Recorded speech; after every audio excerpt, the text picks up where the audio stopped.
என்ன சொல்ல வர்றீங்க அப்படி சொன்னீங்கன்னா 91 சங்கீதம் 15 வசனத்துல என்ன சொல்லி இருக்குது பாருங்க. ஒரு அழகான வார்த்தை சொல்லப்படுகிறது. ஆபத்தில் நானே அவனோடு இருந்து அவனை தப்புவித்து அவனை கனப்படுத்துவேன். யாருங்க உங்க வாழ்க்கையில ஆண்டவர் செய்வார். நீங்க ஆண்டவரை கர்த்தர் என் அடைக்கலம், அவர்தான் என் கோட்டை அப்படின்னு கர்த்தருக்குள்ள ஒப்பு கொடுத்து அவரை சார்ந்து வாழ பழகிட்டீங்கன்னா உன்னதமானவரின் மறைவில் இருக்கிறவன் சர்வ வல்லவருடைய நிழலில் தங்குவான். அப்படிதானே 91 சங்கீதம் ஆரம்பிக்குது.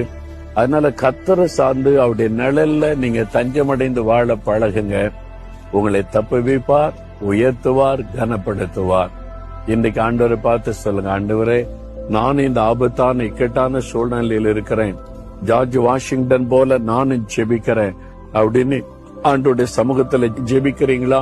ஆண்டவர் உங்களுக்கு உதவி செய்வார்.